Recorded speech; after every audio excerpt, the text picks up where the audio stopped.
Hey H&W Band, just wanted to go over a couple things with you guys really quick.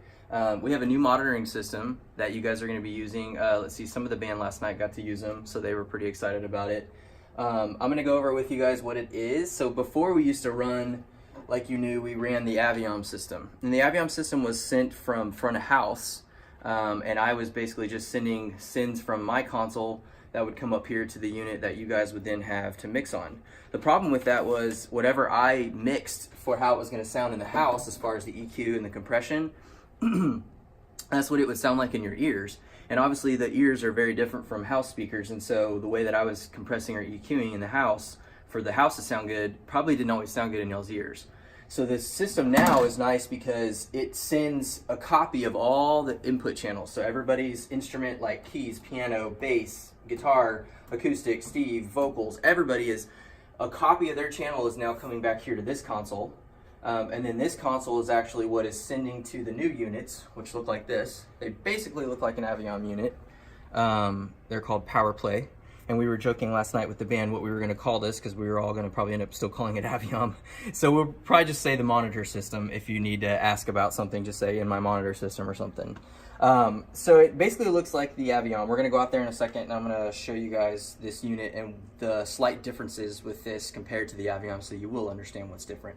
But basically, so back here, stage directors will be responsible for a while just to make sure that this is booted up in the mornings, that everything's on and unmuted for the musicians, and that they're good to go. And from there, you guys just control, musicians will just control their levels, kind of like before with the Aviom. The difference being that the copy of your instruments coming to here, the channels here can be EQ'd and compressed and set so that they sound better for what it sounds in your ears rather than what it sounds like out at front of house or out in the house.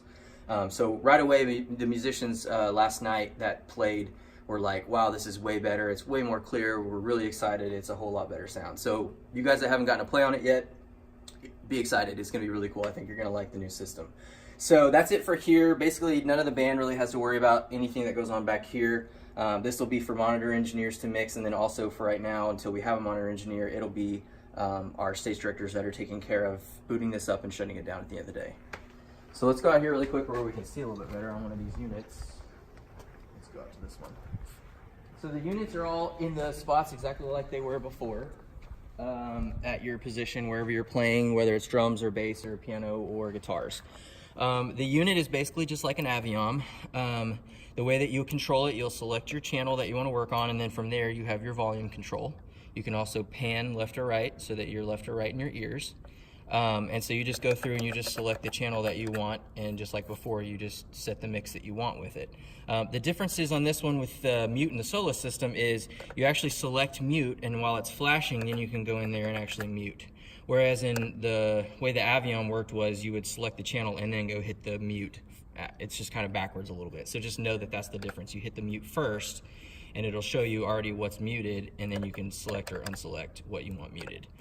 Solo, you just select the solo and then you go in and solo. Same thing. The difference too on this one is there's two different outputs. So there's a main button you hit here, and now the volume that would be from an input channel actually is a master volume. So that's your master main volume. And then you have your headphone output volume. What we found was setting this somewhere between 1 and 2 o'clock was really good to start with, and then starting with your main at about 3 notches from the top.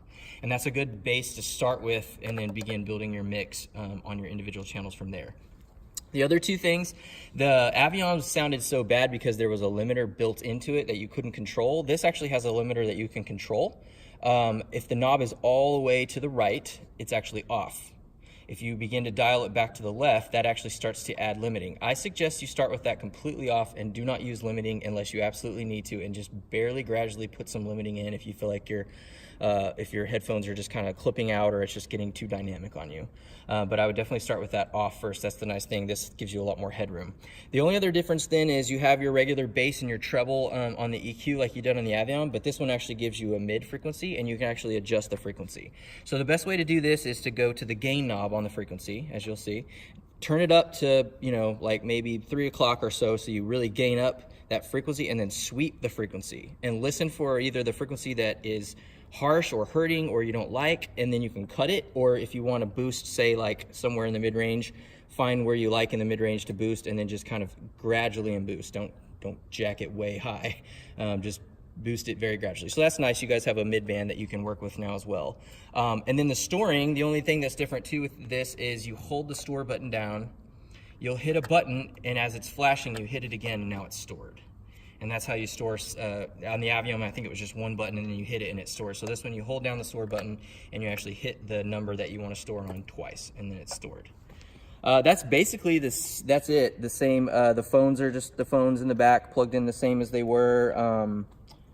And I think that's the only differences at this point. So if you guys have any questions, please ask me on a Sunday when it's your Sunday. If it's your first time playing with these guys, please come and just talk to me, and I can walk you back through it if you need me to. Obviously, we definitely want to be storing presets. If you guys haven't been doing that before on the Aviom units, please start doing that. And so for drummers, you guys need to get together and talk and figure out, hey, I'm going to be on preset 1, and Kevin's going to be on preset 2, and Patrick's on preset 3. You know, make sure you know whose preset you're on so you're not overriding on someone else's preset. And that way, then when you come in on Sundays, you can recall your preset, and your settings will kind of be back to where you like them, because you guys are all going to have different preferences on how you like your mix to be. So that's it. If you have any questions, please email me or come see me at front of house on Sunday or at rehearsal. Thanks, guys.